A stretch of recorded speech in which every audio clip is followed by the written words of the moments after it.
and listen. I want you to listen. Like, we're in a ball right now. It's crazy. It's loud. It's hectic. We're in New York City. But I want you to listen to the No Holds Barred Network.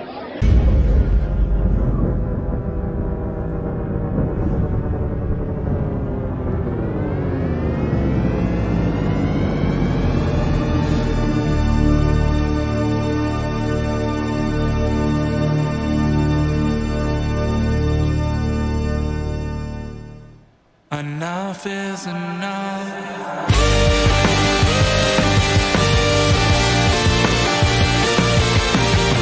They're always taking their sides, careless and night, plus and minus their divide.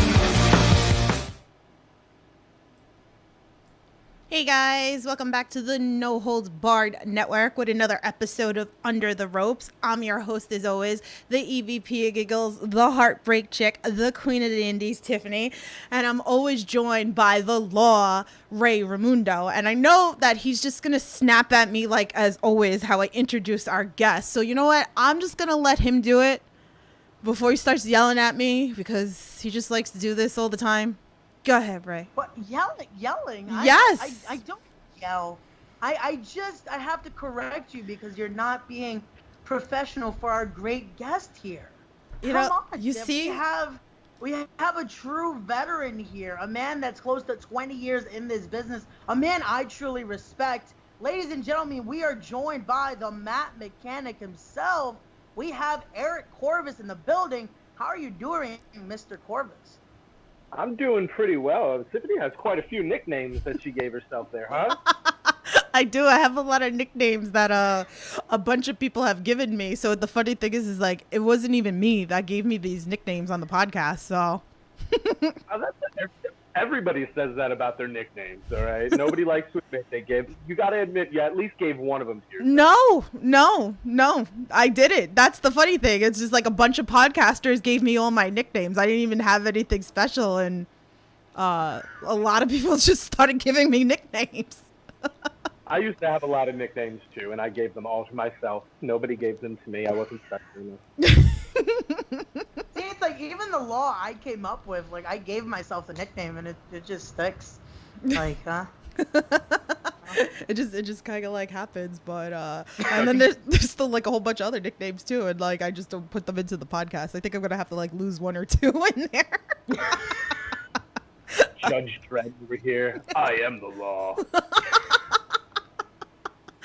I know we've had Casey Cattell on as well, and she was like, she said that she didn't have as many nicknames as me either, and she said that she felt like she was just trash, that she didn't even have like a nickname. You gotta start cutting your nicknames, Tiff. Yeah, I know. I guess like, you know, Under the Ropes, we're just gonna have to stick it with what's it called? With Queen of the Indies, so I guess we're just gonna have to go with that, but since I'm at every damn indie show. But anyway, thank you guys for joining, and if you guys are new to the No Holds Barred Network, where we're doing Under the Ropes, me and Ray here sit and interview everything in independent wrestling, promoters, wrestlers, behind the scenes, referees, ring announcers, anything out there that's important to the independent world. We want to know everything about it. So I guess we're going to dive right in. Eric, are you ready for this interview? Let's do it. All right. So let's start off a little basic for maybe like viewers that might not be familiar with you. So how did you go into professional wrestling? Oh, man. I have like the most unstereotypical story about getting in, because every time you talk to a wrestler, he or she is always like, I loved wrestling ever since I was a kid, and I knew I wanted to be a wrestler ever since the first time I saw Hulk Hogan body slam Andre or whatever. Listen, I was a wrestling fan my whole life, but I never had any intention of becoming a professional wrestler. I didn't even know that was an option for somebody like me. But it was kind of like the right place at the right time. I was 16 years old. I lived in Bayonne, New Jersey. My girlfriend at the time went to high school with two professional wrestlers named Insane Dragon and Dixie, who were brothers. They went to Bayonne High School. They invited her to come to a wrestling show. She brought me because I was a fan. During intermission, they announced that they were opening up a wrestling school, and I happened to live 8 blocks away.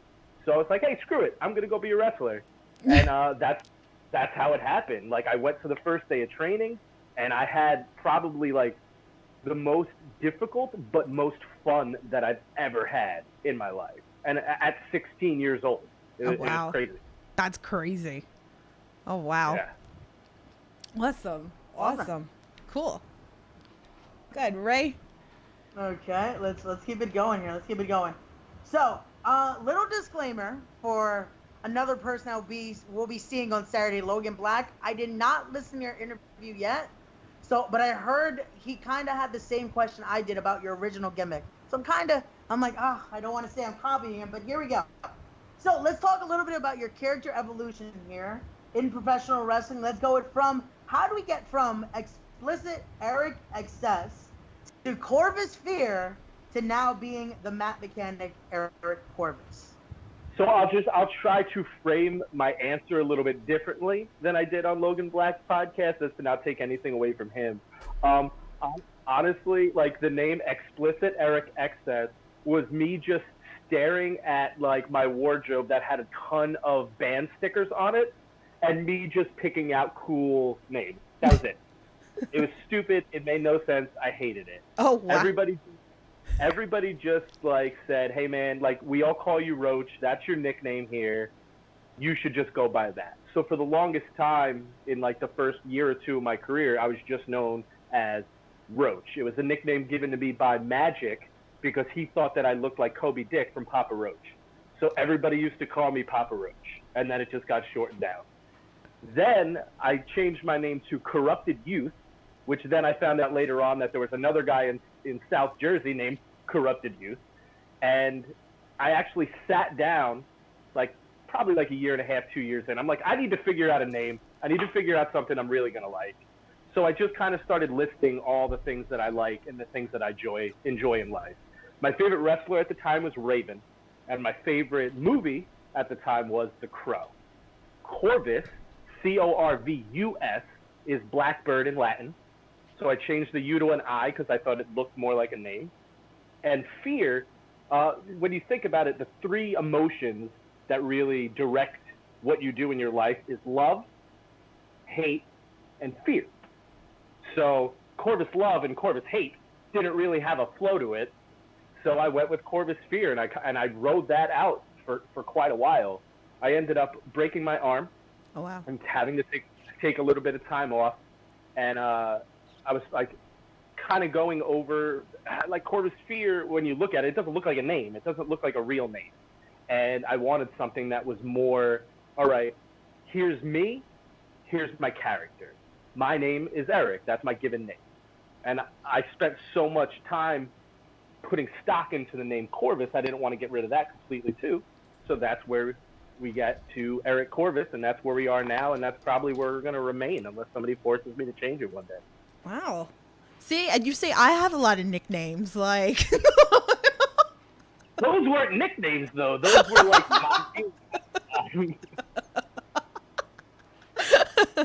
That's pretty cool, though. Hi, Conrad's in the chat. What's going on? He said, hi, Tiff. Hi, Eric. Wow, you don't even say hi to Ray. Oh, okay. You said hi to Ray. Wow. I was going to say, like... He's not Adam. He's Because not of the hair. forgotten one. Like... I got forgotten because of the hair. Oh, man. Okay, so as a seasoned competitor, what would you say has been your favorite style of matchup of your personal preference to compete in? Oh, boy. That's a very unique question because, like, you go on podcasts, you get asked, like, who your favorite opponents are or what your favorite matches have been, but not necessarily your favorite style. Yeah, like, we know, like we said, we know you've been around, so we wanted to change it up a little bit, and, you know, we want to be a little bit different, but me and Ray were talking about this question last night. Since you've been in the business for, like, a while, there's got to be, like, a preference that you enjoy the most. I'm a huge fan, and a lot of wrestlers aren't necessarily a fan of it, but I personally are any type of multi-person matches, whether it be a triple threat match, a fatal four-way, a six-person scramble. And a lot of times guys don't like that because the spotlight isn't just on them. They have to share the spotlight with so many other people. Right. But the way that I look at it as, you can only make so many pictures with two people. Right. Every body that you add into a match, you're adding a new way to do something. You're adding a new way to present it. Like the visual, like when I have other bodies, like I look at it almost like Tetris. I'm like, what can I do with this guy? I put him here, and then this guy could do this, and then we have all this. Like multi-man matches to me are super, super exciting. And if you can stand out and highlight yourself sharing the ring with multiple other people, then I think that you've accomplished even more, because you were able to stand out sharing the ring with 3 other guys or 5 or 6 other guys. You were still able to stand out. Right. When it's just one-on-one, you're going to stand out. It's only 2. Right. So I like the challenge of standing out in a multi-man match, and I like the challenge of being able to utilize a bunch of different bodies to create different art. Wow. You know, that's interesting because when I first saw you, because I got very deep into the indies last summer. Like I randomly would go to shows with friends a couple of years ago. But I started going outside of New York to see other wrestlers, and it was funny because me and Ray when me and Ray met, the first show that we went to was Dropkick Depression September. And that's when I saw you, and that was a 6-way, right? It was Anthony Gangone, The Whisperer, Ray, why am I blank? I want to say Solo Darling and... Yes. You also had, who else? Oh, man. Oh, now I'm blanking. Oh, no. I feel like we should have had the graphics somewhere. Yes. There we go. I think those were the 6. So it was funny because that was the first time that I saw you in person, and it's been a crazy ride. So I loved the answer that you gave, because that was the first time that I actually seen you was in that match. So Conrad's in the chat. He says, how does Eric feel about virtual basement game, and how will it impact the indie scene? I mean, listen, wrestling video games are the best. Like, the only reason that I knew as many move names as I did when I started training is because of wrestling video games. Like, I already knew all the moves because I watched it my whole life and I played video games. The fact that we have this video game coming out that's highlighting independent wrestlers, or that's highlighting wrestlers that don't normally get highlighted in wrestling video games is awesome. And the fact that, like a good friend of mine, referee Ryan T, is in a wrestling video game now. Like, that's insane to me. And it just gives, you know how many wrestlers on the wrestling bucket list have be in a wrestling video game on their bucket list? Now that's actually within reach of guys on this particular level. So I think it's freaking awesome. Yeah. That's great. Like, I know Conrad's a huge fan, and I love the fact that since we're very deep into the indie scene, I'm really excited for this, and it's so nice to see these independent wrestlers get showcased. I love it. Yeah, 100%. Okay, right? Definitely. So let's ask hard-hitting question already from the jump here. What does stepping into the ring mean for you? What does stepping into the ring mean for me? It is an escape. It is, no matter what's going on in my life, when I'm in a wrestling ring, I don't have to worry about my problems. You know, when my aunt passed away a few years back, I wrestled on the day that she passed away. When my father passed away last year, I wrestled the day after he passed away, because wrestling is there for me in that way. It gives me an opportunity to not think about my job, to not think about my bills, to not think about all the problems that are going on in the world. It gives me an opportunity to escape.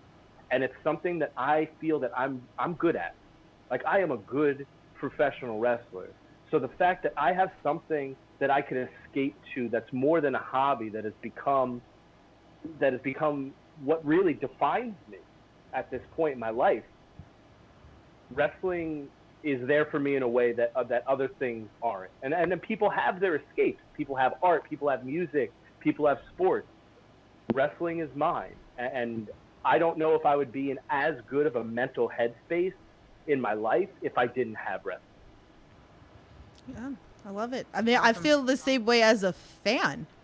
That it's just so nice to like get away and like you could just not think about it and just have fun. And we talk about the independent scene being very intimate, and we get that feeling of the intimacy of, you know, talking to wrestlers and watching it, and it just makes you like forget everything and you get like right into all of it. So yeah, especially nowadays with everything that's going out there with like COVID and the pandemic and stuff, being able to go into the ring and perform, but also know that you are part of somebody else's escape, that you are helping somebody not have to think about all of this bullshit for 2.5 or 3 hours. right. That means a lot to us as wrestlers and performers as well. Yeah. It's very like humbling to like hear that. Like this is why I like doing these interviews, because it's just great to like hear the thoughts that it's like, you know, we appreciate you guys, that it's nice to hear back, like, you know, that you guys like appreciate the fans, like that you need us there. So I love hearing that. So let's move on to another fan tweet from our friend RJ. He said, "You're starting a promotion. Who are the first 3 people you would sign as regulars?" Well, as regular performers? Yeah. He put you on the spot. All right. Number 1, KTB. Yeah. This man is easily one of the best professional wrestlers in the United States right now, and just never seems to get a fair shake, man. Like, he'll wrestle somebody, and then that person will get popular and get signed. And then he'll wrestle somebody, and then that person will get popular and get signed. KTB deserves to be on television. So if I have the opportunity to give somebody a contract, that's the first person that I'm giving it to. Not to mention he's a good friend of mine, and he actually deserves it. Number 2, Arcadia. Yes. I don't know if he's getting Lord. that. Oh no, we lost them. What happened? Oh, there we go. There you go. What happened? Arcadia's name right there. Damn. I don't know if Arcadia is planning on getting back into things full time, but there's no athlete out there that has more physical potential than him that just hasn't gotten to that level. Yeah. And I would love to see what he would do with that opportunity. And those are just 2 of my friends. The third person that I would give a contract to is Alex Shelley. Probably one of my favorite professional wrestlers on the planet to watch. Like he and the Motor City Machine Guns, they were like the first types of wrestler, and even Nigel McGuinness in Ring of Honor too, that I really started watching it and seeing art and seeing wrestling as an art form with the pictures that they would create with the things that they do. So I would give it to 2 of my friends in KTB and Arcadia, and then I would give one to Alex Shelley just so I could selfishly wrestle. Okay. I like that. That's great. So here's a question that I've been asking a lot of the wrestlers, because it's kind of interesting to know. Do you have any pre-match rituals that you do? No, actually, I really don't. Like, a lot of guys, like, you'll have guys that wear the same socks every time they wrestle, or there's guys that are more religious that like to say a little prayer before they go into the ring. Mm-hmm. I don't. Like, I don't have a ritual. Wrestling is my life. It's nothing different. You know, like, I'm so used to being, I've had like close to 1,400 wrestling matches at this point in my career. When I'm getting ready to get into the ring, like, that's it. That's all I'm worried about. I don't need a ritual to make sure I don't get hurt. I don't have something I need to do before every single match. I just need to prepare for the match. I need to make sure I'm stretched out, make sure my beard looks okay, make sure my hair looks okay, make sure I got all my gear on, I'm not missing anything. It's kind of just a checklist of stuff that I need to make sure to do. Yeah. That's really. That's great. Oh man. Okay, we got more fan tweets. Okay, so MGB Graham, he said, I saw your match at UWA Elite Homecoming Full Circle. And he wrote Tiffany's #2 husband, Joey Silver, outdoors. He's not #2. Alex Zane is #2, by the way, just so you know. But Joey Silver is on the list of husbands. So he says, what are the main differences for you as a wrestler when wrestling outside as opposed to the more traditional inside venue? Easy elements. The elements. Being out in the sun and having the sun beat down on you on a 102-degree day. The UV is 10 out of 10. The humidity is 80%. You can't catch a breath because the air is so thick. The sun's beating down on you. The mat gets really, really hot. So on a day like that, it's the sun and the humidity. But what if you have rain and you're wrestling outdoors in the rain? Then the ring gets slippery and you have to change your footwork to make sure you don't break an ankle. Like, wrestling outdoors is always a crapshoot because you never know if the weather is going to agree with the day. And so I'm keeping my fingers crossed for Colin this Saturday at Synergy. I'm hoping it's not too hot out. Give me like a 75-degree, some overcast so it's a little bit cloudy so it's not too sunny. A nice cool evening when the sun goes down, no rain, and we're golden. Because that's a positive too. If you're wrestling outside and the weather is beautiful and it's cool and it's a nice breeze, it's way more refreshing than wrestling indoors.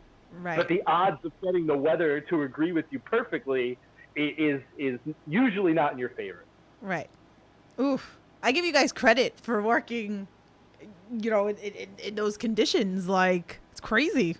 Oof. I'll give Joey Silver even more credit because he did the whole match and he kept his mask on. Yeah. Like, UWA was very good about, like, taking temperatures, making sure everybody was healthy, making sure everybody was good.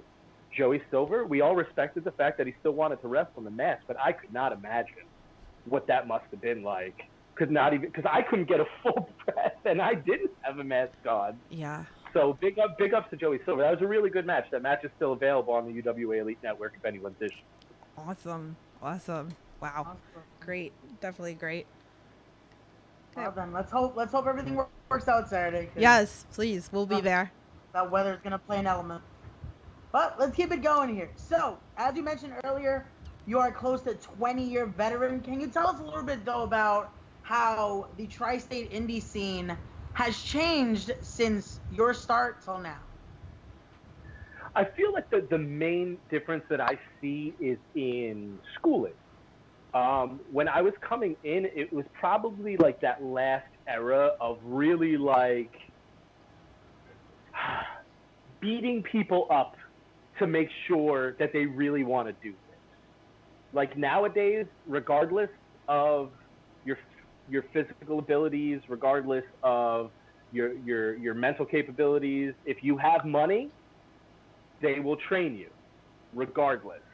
In the beginning, that's not how it was. My class in Jersey All Pro Wrestling started with 40, and 3 of us graduated because they don't want people wrestling that don't really want to do it, that are just doing it because they think it'll be fun, that are just doing it because it's something to do. They want people that are serious about doing it. And the only real way back then to find out if somebody really wanted to do this was to smack them around a little bit, to hit them hard. And if they show up the next day after a beating, you know that they really want to be there. So that from the schooling standpoint, that's the main difference that I see. As far as in-ring style, I feel that whether it's East Coast, West Coast, like Midwest, I think that wrestling has kind of evolved in a very similar fashion. When Jersey All Pro was around, like that strong style, like that was the thing. Like hitting hard, chopping hard, punching hard, elbowing hard, knocking each other around, like that was the thing. Now, wrestling is everything. Now, you have to bring a little bit of everything to the table. Now there needs to be some strong style. Now there needs to be some lucha and high flying. Now there needs to be some technical. Now there needs to be some character. In order to have a successful professional wrestling show, you need to give every type of wrestling fan what they enjoy. And if you could watch a wrestling show and get a little bit of everything, then that wrestling company has done their job. And I feel that that's kind of where we are, is this hybridized style of trying to bring as much to the table as you can, because the more you bring to the table, in theory, the more people are going to enjoy what you're doing. Right. I love it. I love seeing the mix of different wrestling compared to like 30 years ago. Like even like when I started watching wrestling, and it's changed so much. And again, like I said, I've seen so much difference in the independent scene. And it's just so great. Like again, that's why I always tell people, if there's things you don't like, there's always something else that you'll be able to find. And you know, if you like deathmatch wrestling, great. You have those promotions that will run just deathmatch wrestling. If you want to go with like your family and bring the kids, you know, then you have a little bit of that as well. So I love a little bit of everything. So because some things get stale. Flavors of ice cream. Yeah, it definitely is. That's what it truly is. Like end of the day, like you'll definitely find something in wrestling you'll enjoy. Right. There's never gonna be something that, like, there's so many flavors out there. Yeah. Yeah, I think professional wrestling as an art form and an entertainment form offers accumulatively more than any other type of entertainment, in my personal opinion. Movies, music, video games, whatever. Wrestling encompasses all of it. Yeah. Yeah. And I love how you said like it's like an art, that I've been noticing a lot of wrestlers have been using that term for it, and I like totally agree with it, that it really is an art. So I couldn't do it, so I give you guys so much credit. But yeah, let's keep this moving. So throughout your career, what has been one of your favorite moments in the squared circle? Oh, here's that one. So then I'm going to try to just stick with moments and not matches. Because they don't necessarily go hand in hand. Like, if I told you my favorite match and I told you my favorite moment, they would have nothing to do with one. Okay. So it's kind of like a multi-part moment. When I was coming up, when I was just a fan before I ever got involved in wrestling, I was an ECW kid. Like, I was staying up till 1 o'clock in the morning. I was watching it on MSG. I would sneak order the pay-per-views, even though my parents didn't want me to watch that kind of stuff. Like, I was an ECW kid. And like I said, Corvis is named after Raven. Like, I'm not even secretive about that. The fact is, after I got involved in wrestling, each time I got to work with somebody from ECW was a huge moment for me as a wrestler. I've gotten to be in there with Balls Mahoney. I've gotten to be in there with Mike Awesome, with Rhino, with Just Incredible. Like, all of these guys that I watched and were inspirations to me. Like, ECW was the first company that really made me feel that, like, if I did want to be a wrestler one day, like, I could do it. They weren't these giant, jacked dudes. They were guys that, like, if you bumped into in a bar, like, you would throw down with. Like, that's what ECW was, and it made it feel more. So I would say, like, anytime that I've gotten to, like, when I was in the ring with Balls Mahoney, like, I took a Balls chair shot. When I was in there with Mike Awesome, I got to take an Awesome bomb. You know, when I was in there with Rhino, I took the gore. Like, and these were all little moments, even though that up till like 19 years, if I wrestled Raven at a show, I would still be marking out like a little kid inside, because regardless of how long you've been in the business, you're always a fan. The second you're a professional wrestler and you stop being a fan, get the fuck out of the business. Because then what's the point of being here? You need to enjoy what you're doing. And if you're a student of the game, then you're a fan of the game. So I would say, as far as moments, anything ECW related for me have always been real standout moments. I love that. I love hearing that, because, you know, I always ask people, and I always say, I was like, you know, I remember like when I started doing the podcast in wrestling, and I'm like asking them, like, how do you get those feelings like out of your stomach to start talking to wrestlers. Like, Ray's watched me fangirl, like, all the time. Like, it's the most funniest thing. I'm always like, I will always fangirl. And as many times as I meet wrestlers, I still fangirl a little bit. And yeah, I'm not ashamed to admit it. Like, I always say it, like, I'm not in the business. I'm still a fan. So it's nice to hear that, like, on your side. And it's like, how, you know, how do you come over, like, that feeling of, you know, here's a mentor or somebody that you looked up to, like, you know, being a fan, like, it's crazy. It's early on. It's even crazier. When I was 17 years old, I haven't told this story on a podcast or anything yet, and Kamala just recently passed away not too long ago, and that was my first moment as inside a childhood wrestling fan, and then also currently wrestling, because it was probably like my third non-student show match. It was at a Jersey All-Pro show in Woodbridge. At the time, when I was doing the Corvis Spear character, I painted my face because I was goth and scary, and I'm sitting there in the mirror and I'm painting my face. And Kamala was on the show. He worked Jerry Lawler on the card. Wow. And he comes in and he starts painting himself up, and didn't have any black paint.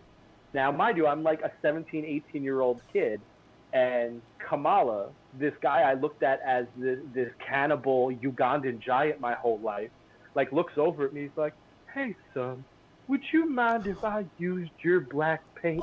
I seem to have forgotten mine." And, like, in my head, I was just like, what?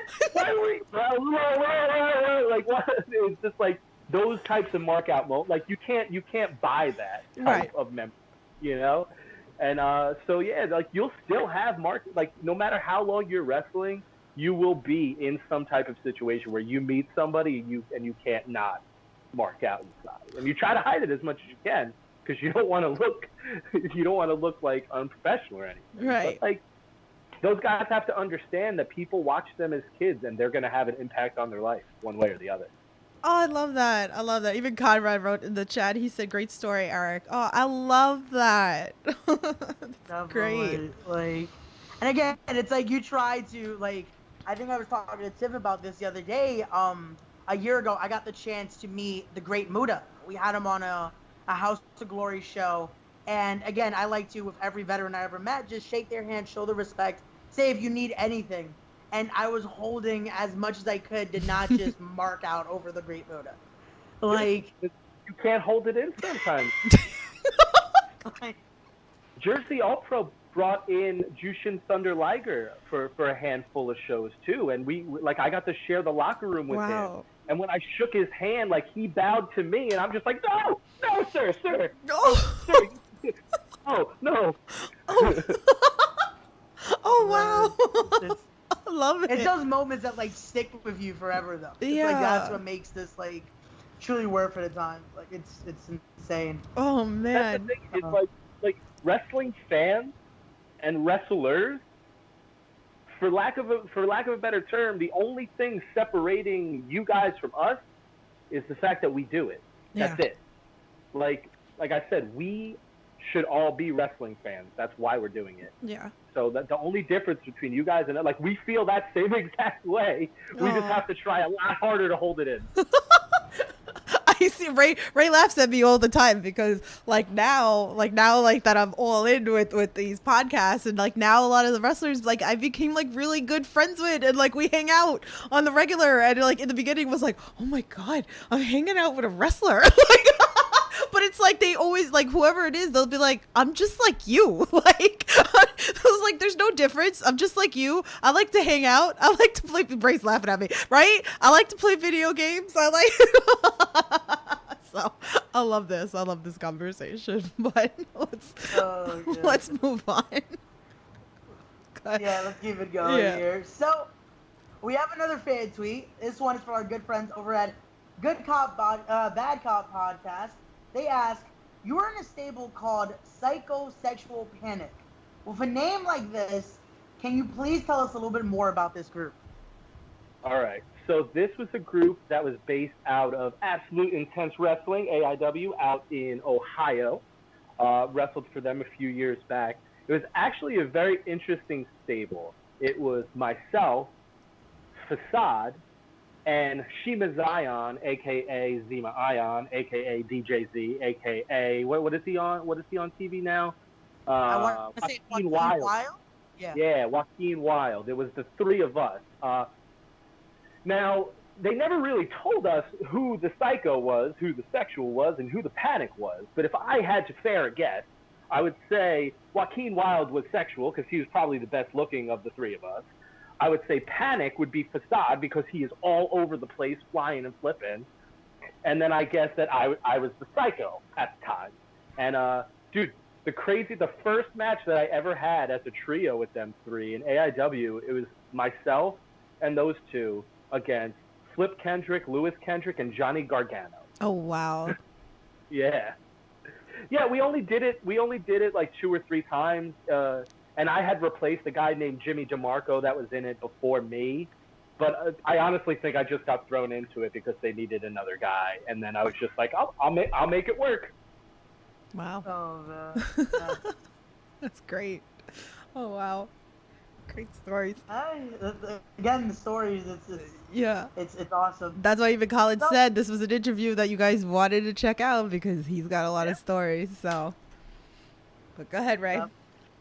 Definitely. Let's keep it going here. So, a question I have to ask, just because one of the first times I actually got to see you live was at a almost a very, I don't want to say tribute because he's still alive and well, keeping it strong, but it was just that remembrance of 30 years for him. What is your relationship with the legendary Magic?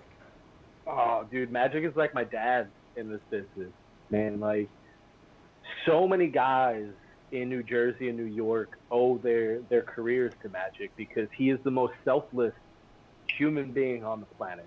He would give you the shirt off of his back if you needed it. If you needed money, he would give it to you. If you needed somewhere to stay, he would give it to you. If you needed a ride, he would take you where you need to go. He was a breath of fresh air coming up in Jersey All-Pro because when we were getting trained, man, we were getting trained by guys like Homicide and Loki and Dan Moss and Monster Mag, and we would get our asses. Now, Magic liked to take a different approach, man. Magic would like to really sit there with you and figure out, here's what you're doing wrong, here's everything that we can try to do to fix it, or even hide it if you can't seem to get it right. And has always just, he loved us. Man, he loved us like his own kids, and he still does. Like, to this day, there's nobody in that locker room that I hug tighter than Magic. And there's nobody that I make sure to tell Magic I love him whenever I see him, because that man means more to independent wrestling than he will ever get credit for. And that show, man, like, if that's all we could do, then, like, I was going to do it. I actually wasn't wrestling at the time that I did that match, but it was to pay tribute to Magic, so there was no way that I wasn't going to wrestle there. But Magic is easily the most genuine human being in independent wrestling, without a doubt. Wow. Definitely. Right. Just that time I met him, because that was the first time I actually got to meet him, but I just knew, just for growing up in this era, especially this tri-state, that Magic had an influence in so many people I have looked up to and been mentored by. And just getting to speak to him for a few minutes, it's like he knew me for so many years, though. Like, he just started, and he would talk to you like he knew if you had it in you. Like, he spoke to me that day and just told me, if you ever have any questions, anything you want to learn.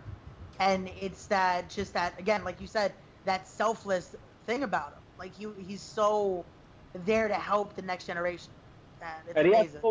He has the most calming voice. He does. He definitely does. It's so gentle and caring. And, like, a lot of people don't know this, too. I mean, Magic is still wrestling. Like, Magic is still going. Magic has had a heart attack. Magic has had a stroke. Wow. And Magic is still doing it, and still doing it well. Not even for his age. He's still a good wrestler. Wow. Longevity in independent wrestling is not very common. That's amazing. Amazing. Wow. So do you have a wrestling bucket list? And if so, are there things you still would like to get done off that list? Man, I kind of gave up on having a bucket list like a long time ago. Like, Right now, my bucket list is just I want to wrestle the best wrestlers that are out there right now. Like the guys that are making names for themselves, the guys that people consider the best in the world right now. Like my bucket list is to wrestle as many of those as humanly possible, male or female. I mean, I know a lot of times, like with the bucket list stuff, it's getting a contract, it's making it to WWE, it's making it to AEW, it's making it to New Japan, whatever. Like, listen, yes, of course, it's a goal to make it to those places. Am I going to feel bad if I don't make it to those places? Like, am I going to be on my deathbed and be like, I never got to wrestle for Vince? No, like, I got to wrestle. Like, I'm 36 years old, and I'm coming up on my 20th year in professional wrestling. Almost 1,400 matches. Wow. I got to live a dream and still get to live a dream. If I get a contract and I get to make a full-time living off of professional wrestling, awesome. Is my life going to be less if I don't? No, not at all. I just want people to see that I'm way better than people give me credit for, and that I can hang with the best wrestlers in the world.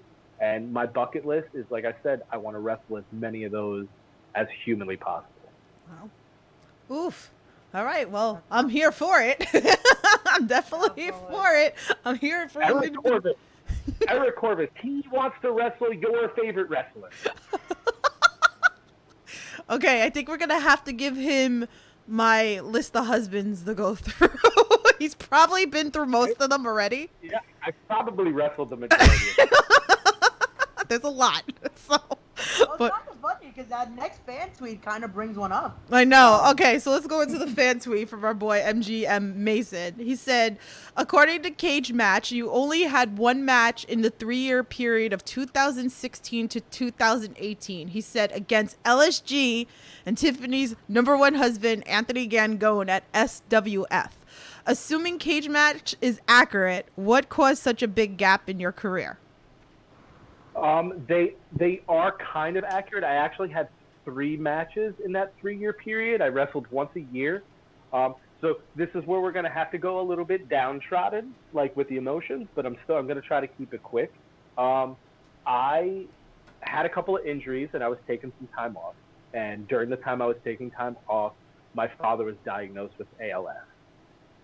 At that time, I made the decision that regardless of me healing, I was going to take that time to be with my family and to spend as much time with my dad as possible, because unfortunately ALS is a death sentence because there is still no cure for it, no matter how many buckets of ice people dropped over their head. So I still made sure to wrestle once a year for a match if it meant a lot to me. The first one was a fatal 4-way between myself, the Wretched Bows, KTB, and Arcadia in a fatal 4-way. I wasn't going to turn that match down. When the Magic show came about and he asked me to be on it, during my time off, I promised Anthony Gangone when I came back I would wrestle him. LSG is one of my students. I was not going to turn down that match. And then the 3rd year was a street fight against Brandon Kirk, just because he was talking a lot of shit and I wanted to hit him.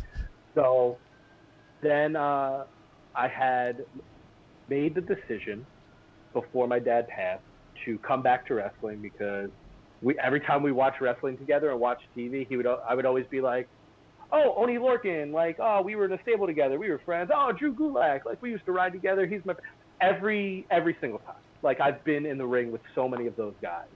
And my dad said to me, he's like, are you not wrestling because I'm in the position that I'm in? And I said, no, like I'm not using you as an excuse. This is my decision as a human being to be there for my family, to be there for my dad. And he insisted that I come back, and that's when I started making the moves to come back to wrestling full time. And that's where the Matt Mechanic gimmick came from, is because there was no bigger mechanic and handyman than my dad. So calling myself the Matt Mechanic is also a way to kind of pay homage to my dad. And like I hit the ground running. And my dad got to see one of my matches after I came back before he passed. Unfortunately, he did pass away just over a year ago.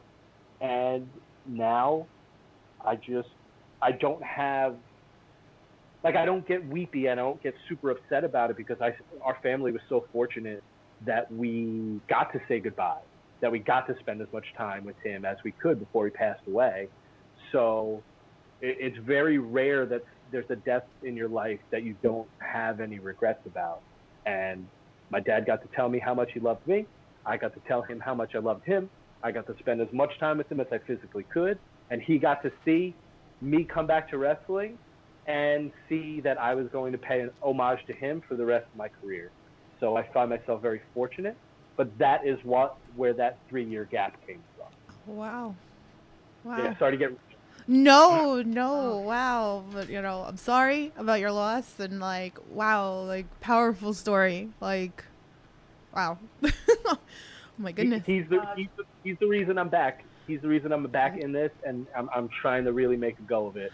Unfortunately, regardless of the fact that I was in JPW or AIW or Beyond or CZW, Chikara, all of these places that I got to wrestle for, I never really fulfilled what I felt my potential was.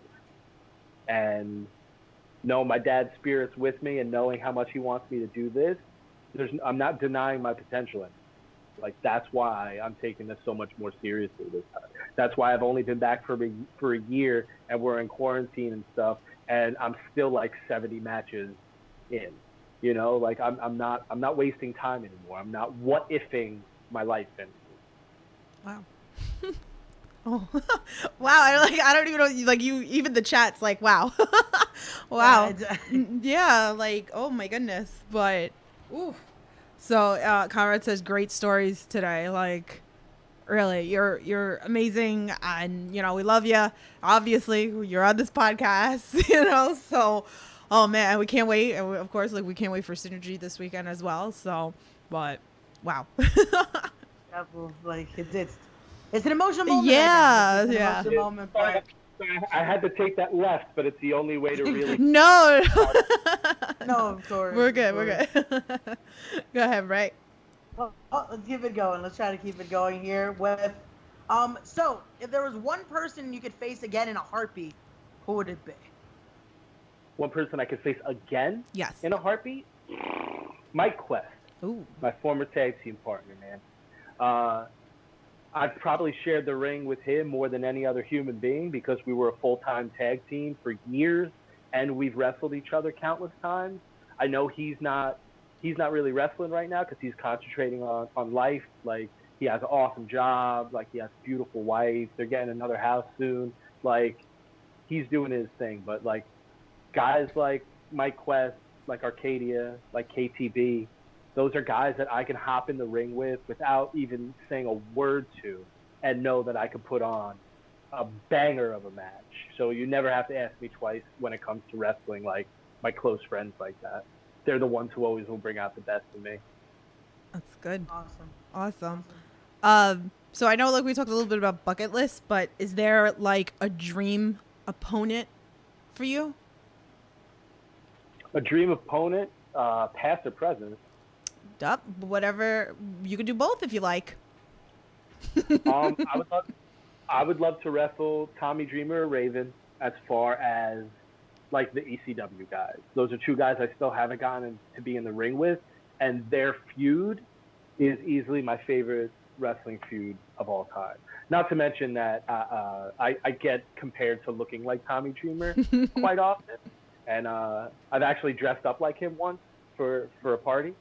So yeah, I would say Tommy Dreamer and Raven would definitely be on my list. If I'm going Hall of Famers, top of the barrel, if Shawn Michaels isn't your be all end all of wanting to share the ring with, man, that's absolutely number one. And then when it comes to my style and who I feel that I could have the best possible pro wrestling match with, that would highlight what I do the best, it would be, like I said earlier, Alex Shelley. There's just something about his style, man, that really just opens up creativity and paints these artistic pictures of professional wrestling. So I would say that that's your grouping of if I could wrestle those four guys, I could probably just all right, I'm good. Oh, maybe we'll have a 4-way since we were talking earlier. What an interesting multi-man match that would be. Now that would definitely be a challenge right there to try to stand out in that kind of 5-way. Like You ain't lying. At least I wouldn't have to worry about being the oldest guy in the ring, though. This is true. Ray, you're gonna have to like stream it on like your channel. You're gonna have to like make this happen, maybe. Yeah, I'm gonna have to do this on the video game. See if I can. I might have to make now an Eric Corvis call. There you go. See? And then we can have this match. Okay then. In the universe mode. Coming soon.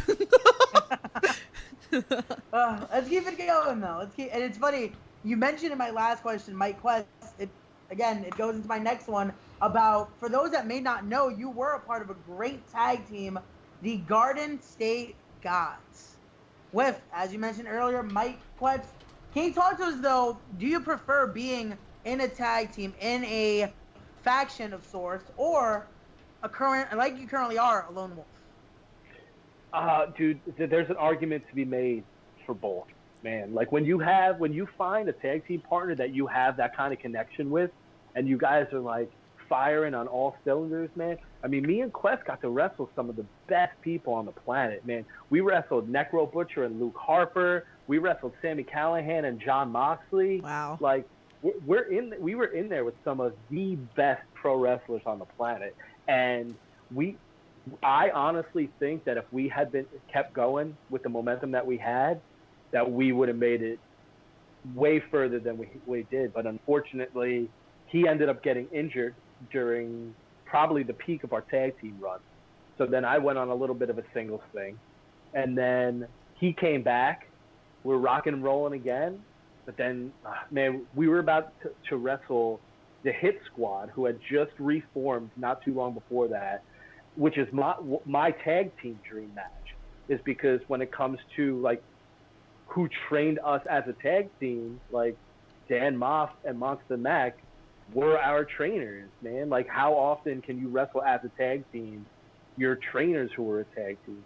And unfortunately, things didn't end up panning out because Quest got a promotion in his shoot real life job, and real life takes precedence over wrestling 100% of the time. Don't let anyone ever tell you different. Like, I hate that you have to sacrifice everything if you want to succeed. No. If you have to sacrifice friends, family, or any type of financial situation, you pick life. And he did, and I'm completely okay with that. But as far as what I prefer, man, I don't have a preference. If I'm in the ring, that's my preference. If I'm tagging with Quest, awesome. If I'm wrestling in a singles match, awesome. If I'm in a multi-man match, awesome. You're not going to get me trying any less or any harder. So, like, I'm in a ring, I'm good. Wow. Oof. I'm loving this interview. That's the first time I feel like someone hasn't just said, oh, I'd rather just be single. Right. Like, I'd rather just be in the singles. Like, that answer to me is just amazing. This is without it being like drama filled at all, and I really don't want anybody to take offense to this. If you have this preference, it might not be for this reason. But if you prefer being in a singles match because you prefer that to be highlighted and don't want to share the ring with other people, there has to be some kind of insecurity behind it.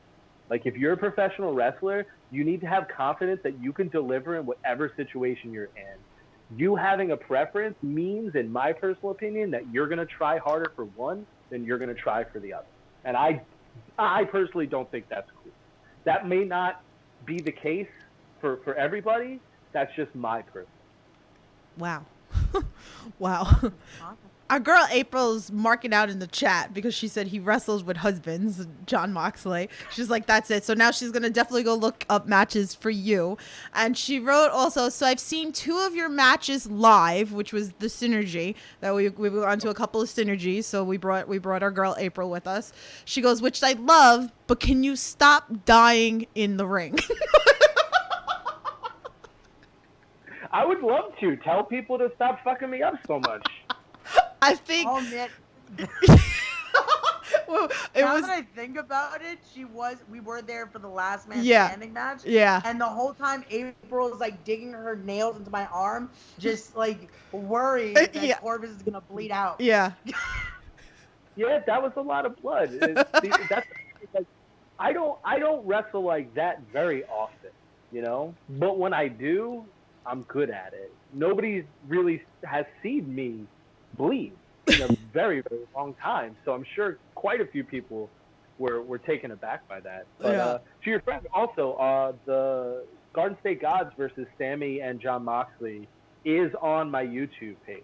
Like I did upload that with permission of the company. I was able to do that, and I would just like to tell everybody, we win. I'll share. I don't think April's gonna like that. I don't think. Yeah. You don't want to mess with like her number one husband. So, Conrad just asked in the chat, what's one thing you want to change in the business? What's one thing that I want to change? Oh man, probably the only thing that most wrestlers want to change, and that's politics. Yeah. Like, you want wrestling to be merit-based, strictly. Wrestling is not merit-based, and I think that's the one thing that every wrestler wants more than anything. Would I turn down an opportunity because a friend got it for me or a friend went to bat for me? No. Will I feel better about myself if I earn it myself and I open the eyes myself? Yeah. So I think it's just more that, like the politics and the wanting to get opportunities based on merit and not who you know. Yeah. Definitely. Okay, she's going boo this man in the chat. So She loved it a second ago. Now, yeah, bad. yeah. So if you hear boos on Saturday, it's her. To be fair, I probably beat him before you had any idea who he was. Oh, dun-dun-dun-dun-dun. Okay. It was long before he got signed to WWE. He was long before he was AEW champion. Oh, that's funny. Okay, so my infamous question. I asked everybody this question on the podcast. What's the craziest thing a fan's done to get your attention? What's the craziest thing a fan's done to get my attention? Well, I'm sure you've seen this out there somewhere, but there's this dude in like Germany or some shit that gets people's addresses. Oh no. And you get like 8x10s and signature requests at your home address, which makes no sense. So like I'm gonna jump right into the boat with everybody else who's experienced that, and it's been happening a lot. Like it happened to Jordan Grace not too long ago, and it's the same dude. Because like I see the handwriting of the people that take pictures of it.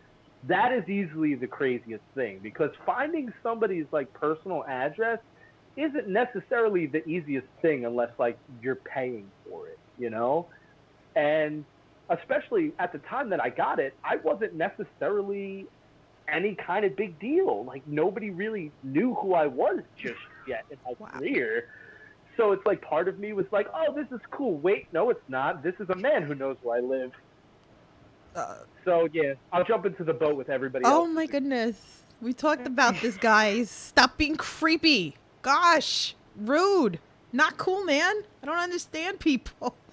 Oh my But he god. keeps doing it, which leads me to believe that there has to be wrestlers out there that do mail him stuff back. Like, or else why would he keep doing it? Yeah. This is true. Like Yeah. someone has been like, you know what? Well, I think Brian Pillman Jr. said he did. He was like, oh, it's a fan wanting something, so I should enjoy it. Like, I don't think you should apply. Like, it's really creepy. If you have a PO box or something that people could write to and mail to, fine. Yeah, of course. Man knows your personal address. Yeah, no. That's not cool, guys. That's not okay. Not cool. Not cool, guys. Okay. Yeah, then you end up with a freaking like Sonya Deville, Mandy Rose situation, and nobody fucking wants that.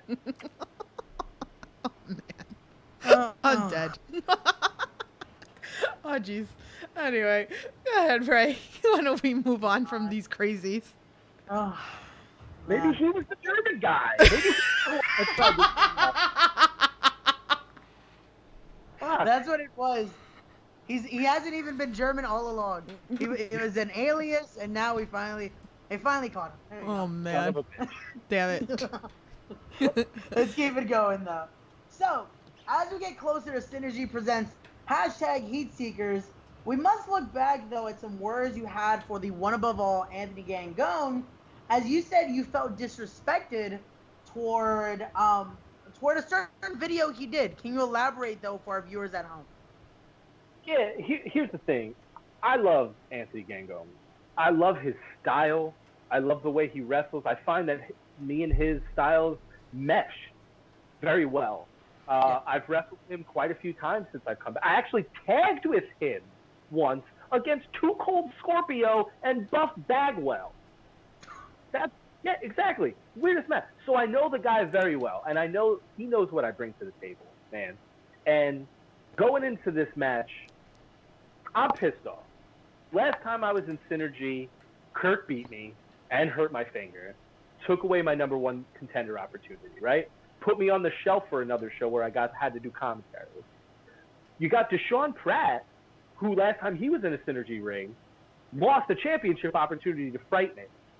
Now, me and Deshaun Pratt are pissed off. We're coming into this match ready to punch each other in the mouth, and I can't figure out whether Gangone and MV want to kiss each other on the mouth. Like, this is a fatal four-way of four guys trying to move back up in the rankings, trying to rebound, trying to get closer to a championship opportunity, and the only thing that Gangone seems to care about is joining MV Young's little polycult thing, and then MV Young responds once again, only caring about Gangone. Like, this is a fatal four-way match. This isn't two separate singles matches. And Gangone has been in the ring with me before. I've defeated Gangone before. So the fact that I kind of feel like Deshaun and I are getting overlooked in this fatal four-way, I couldn't help but get a little bit frustrated with that, you know? Yeah. Like, you don't want to get ignored when so much is on the line. Oof. I'm ready for Saturday, man. To just jump on a little bit more on that, would you say though maybe it's the best thing they're distracted? Because this gives you a leeway now to become maybe more of a singles match. They're going to be preoccupied. So wouldn't you want to just be able to face Deshaun one-on-one right there, possibly earn yourself a future Synergy World Championship match? And listen, and if that ends up being the case, then fine, you know, like, but you're going into a match with four people, you're expecting a particular type of challenge, you know? Yeah. If I win this match, right, and I end up defeating Deshaun because those two can't stop making out, everybody is going to complain about it. Like, there's going to be an asterisk next to that victory. It's going to be like, yeah, Corvis, you won, but the other two guys weren't really trying as hard as they should, or the other guys were preoccupied. That's not the type of victory that I want. I want a Deshaun Pratt, an MV Young, and an Anthony Gangone at their absolute best. So then when I win, there's no question. There's no ifs, ands, or buts. There's no asterisk next to it. I don't like the fact that he's not coming into this match focused. Ooh. Ooh. All right then. Wow. All right. I guess we'll see. Let's get real. All right. Let's get real right now. What is your guilty pleasure? Love that. We got. What is my guilty pleasure? Yes. Well, listen, I don't have much guilt, like, when it comes to things. Like, don't judge me for the things that I like. But I think, like, if you would look at me, you wouldn't expect that I really like dance competition shows. Oh. Like World of Dance, like America's Best Dance Crew, like So You Think You Could Dance. I love those shows. And I won't lie, I've gotten wrestling spot ideas from watching dance competition shows. Oh. And I'm not necessarily a great dancer myself, so I'm really I love dance competitions. God damn it! Okay. No, this is a judge-free zone. Okay. This is a judge-free zone. We're like, what is it? Planet Fitness is a judge-free zone. This is a judge-free zone. Judge me. I have no shame either way. So, fuck it. All right. Hey, I'm all for it. I feel like when this question was coming about, me and Tiff were like, we're gonna keep it vague wherever it goes. Yeah, that's the perfect answer. Yeah, right it was there. the perfect way to go. I was like, nope, let's leave it like this. Oh man. So we've gone far enough here, but I'm amazed. I was kind of hoping by now Tiff would have tried to throw me under the bus with you, just because I know she's gonna try to convince you by Saturday to join this Chop Ray movement. But like I mentioned earlier, though, I do have a lot of respect for you. I've studied what you've done. I've studied the era that you started wrestling in. I want to say, screw just a chop. When I'm ready, how about a match? Oh. All right. Well, here. How about this? On Saturday, I chop you, and if you let me chop you, when you're ready to wrestle, we'll make it happen somewhere. Oh! I love this Chop Ray movement that we got going on. We're going to get the entire roster of Synergy Wrestling to Chop Ray. All right? This is my... Chops are no joke. Listen, I'm going to tell you one more quick old Jersey All-Pro Wrestling school story, all right? I'm going to tell you about Chop Day, where 17 students came in, and we walked in, and we were forced to take our shirts off as soon as we walked in the door. We all had to line up in the ring and all chop each other one after another. Oh. And then once we have all experienced 17 chops from all the students that were there, unbeknownst to us, the rest of the Jersey All-Pro Wrestling locker room walks out. Guys like Low-Key and Lathan and Homicide and the Hit Squad and Ivan and all of these guys. And then we had to get chopped by the entire Jersey All-Pro Wrestling roster. So Chop Day, fucking whatever you're going to experience ain't shit. So I guess I'm expecting yours to be one of the hardest then on Saturday. It's gonna be that pent up memory there. Listen, man, I am known for having some pretty wicked shots. Oof. Oof, I'm excited. I gotta charge the camera. I gotta get it all ready for Saturday. We got the permission from Colin. Colin doesn't really realize everything that goes on until after the fact, but we're gonna talk to Colin about it Thursday because he's coming on Indie Talks with me and Ray. So I love it. I love the Chop Ray movement. It's going on. We're gonna get the entire roster. It's gonna happen. It's just gonna happen, Ray. I'm sorry. See, you threw yourself under the bus with that. So anyway. When's the Chop Tiff movement gonna start? I already took a chop. See? I already took a chop. It's all about equality now. Do you guys want to see me get chopped? I got chopped. I got chopped by our friend Anthony St. James at IWA. So I took a chop. I took a chop. That shit hurt. It's not great. Oh, Yeah, we God. do. We need Chop Ray movement shirts. Okay, we'll talk to Kyle about that after. All right. So let's keep it going. What do you like to do when you're not in the squared circle? I'm a gamer. I like playing video games at home. I also enjoy video editing. I do music editing. I do a little bit of graphic design, stuff like that. Got my little computer set up over here. Nice little area.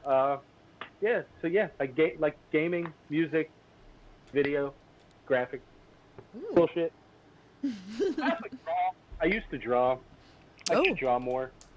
Ooh, what did you draw? Anything like particular that you would do? I just really liked drawing growing up, and every now and again, like I kind of feel like it scratches the itch with graphic design, but I feel like with as much time as I'm at home, I should pick that back up as a hobby. Okay. Cool. I like that. So. I feel like with most with wrestlers, that artistic idea just it goes in your head. Like how much of wrestling is an art form. I feel like everyone has to have that artsy feel, right? Like you wanna create these great things, and wrestling and art kind of go hand in hand in a sense. Would you agree? Well, yeah. think about it. Like when you're watching a wrestling match, it's visual. Like these men are putting together a visual representation for you to watch. How could that not be considered an art form? Like you're watching people in MMA, like MMA is an art form. Like if you watch like Brazilian Jiu-Jitsu and shit, that shit's so scientific. That's an art form. Anything that you're creating that other people look at is art. And then there's so many other things that go along with it. Like, for example, every bit of wrestling gear you've ever seen on me, like, I've designed my wrestling gear. Not my logo. Yolanda from Gimmicks designed my Eric Corvis logo. But as far as, like, any pants or shorts or any kind of shit like that, like, I designed that stuff. Like, my logos were, like, it's art, too. Music Definitely. that you come out to. If you got like custom music, boom, music. You got your art form. You know, like you got Virtual Basement. Like that's a professional wrestling video game. That's an art form. And look, wrestling is in video, music, video games. Here you go. Fashion design, dude. Wrestling ticks so many boxes. It does. Really does. It really does. Anyway. Well then, so I guess sadly we have to start winding it down here. We're down to our final, at least our final two questions here. So let me ask, I guess my final one here. What's the end goal? What is the legacy that you want to leave that is Eric Corvis? The legacy that I want to leave is that I helped as many people as I could along the way. Whether it's with training or running a locker room or giving people advice or helping people design their gear or helping people edit their music or edit people's shows. Like the more people that I could leave a positive impression on, that's it. Like I want to be able to step out of this business and have a positive reputation as a guy who always went out of his way to help other people and to be there for other people. That's what I want. Like I said, man, the WWE, AEW, New Japan, AAA, any kind of like contracty stuff like that, that is awesome. But at the end of the day, it's the positive impact that you leave on other people that is your legacy. And that's what I want for myself. That's great. So, you know, we have a lot of fans also, so this is why we like to end off our question segment with this, because a lot of fans are maybe thinking about going into wrestling or, you know, they're going to start. But do you have any like you know, a piece of advice for any inspiring or amateur wrestlers out there that you'd like to give them? Watch as much wrestling as humanly possible. Watch as many different types of wrestling as humanly possible. When you're ready to actually start wrestling, find a reputable school. There is a lot of wrestling schools out there, but they're not necessarily all reputable schools. Go to a place like the Monster Factory. Go to the WrestlePro School or the Creative Pro School. H2O, Matt Tremont's school. That's where I've been training recently.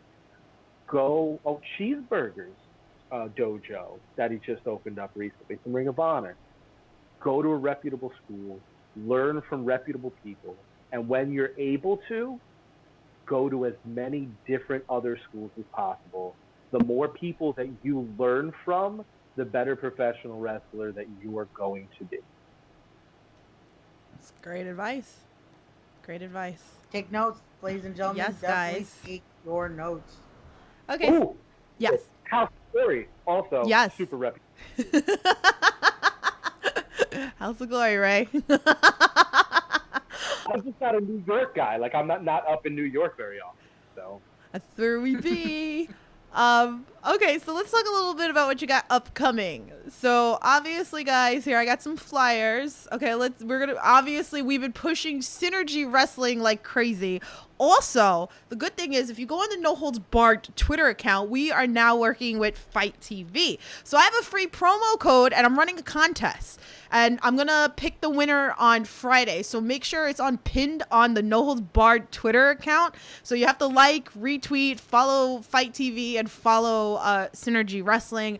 And we'll pick a winner on Friday. So you guys get to watch that free, hopefully. So good luck on all you guys on there. So, but me and Ray, like, we push Synergy Wrestling so much. You guys know the last couple of Under the Ropes, we've been interviewing a lot of the Synergy wrestlers. And like I said, Colin's coming on Thursday, so we're going to talk to him a little bit about Synergy. So, and then what else did we have coming up here with you? The other. So we got UWA Elite coming up this week. Today, tomorrow, and Thursday at 7 p.m. live on the UWA Elite Facebook and YouTube is the first round of the Dynamite Davis Memorial Tournament. Dynamite Davis is a friend of ours who lost his life a few years back. Every year we honor him with this tournament. So it's 100% for free on our Facebook and YouTube Tuesday, Wednesday, and Thursday. My match is on Thursday against somebody named the New York Drip, Matt Vertigo, somebody that I have a history with, somebody who just debuted in Synergy Wrestling not too long ago. Yes. And me and him are not big fans of each other because I won this from him last year. Wait. The UWA Elite Iron Man Championship, and he is not too thrilled about that.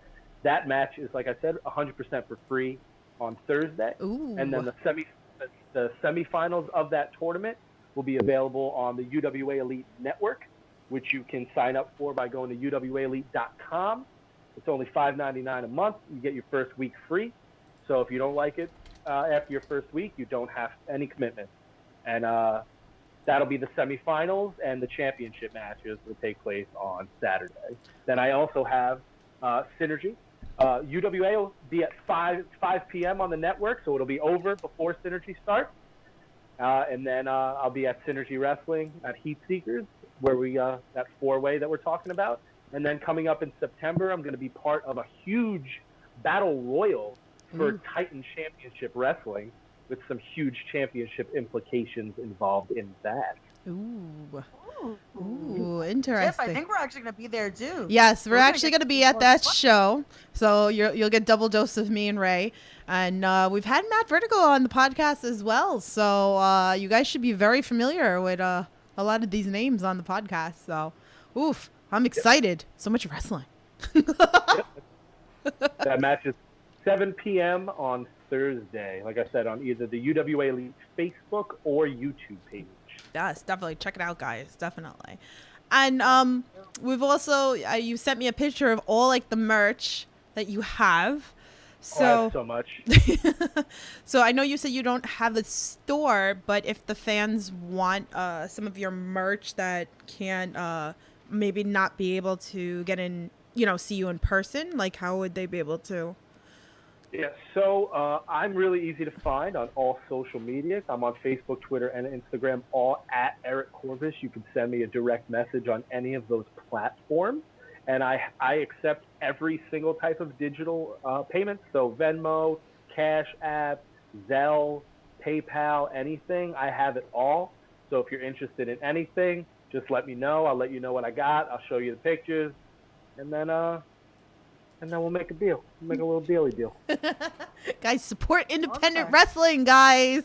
Support it. Definitely do. And also, I have a promo code for you for Power Slam TV. Synergy's on there as well. So you can get 1 month free trial if you use the code NOHOLDSFREE. So I love it. I love it. You can type some names. You can type Eric's name in there and see some matches from him as well on there. So thank you guys at Power Slam TV. You guys are awesome as well. So lots of great stuff. Lots of great. Are you going to show us your dance moves since, like I said, I like to watch it. I'm not very great at it. I got some good shoulders. That's about it. I think he's lying, and I think he really could probably break it down, and he just doesn't want to do it on the podcast right now. Me and Joey Silver did have some hip swivels going on during our match at UWA. Oh, Oh, Joey, little sweet cheeks action over there. I don't know. But anyway, so guys, Oh god. thank you so much for watching this amazing episode. I love you guys. Hi, Jimmy. Jimmy's in the chat. He says, "How you all doing?"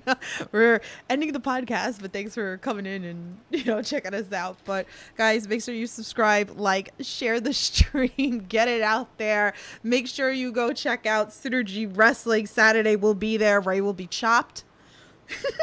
the chop Ray movement. You'll be all right, Ray. I love it. But again, thank you guys so much for watching. I'm your host as always, the EVP Giggles, the Heartbreak Chick, the Queen of the Indies, Tiffany. That's the Law, Ray Ramundo. And thank you so much again, Eric Corvis, for joining us. Good luck on your match Saturday. We'll be there. We'll be throwing streamers and making signs and all that stuff like that. We will be causing so much havoc. So, and April will be booing you, just so you know. That's unfortunate. Anyway, guys, we'll talk to you soon. Bye. See you guys. There's something you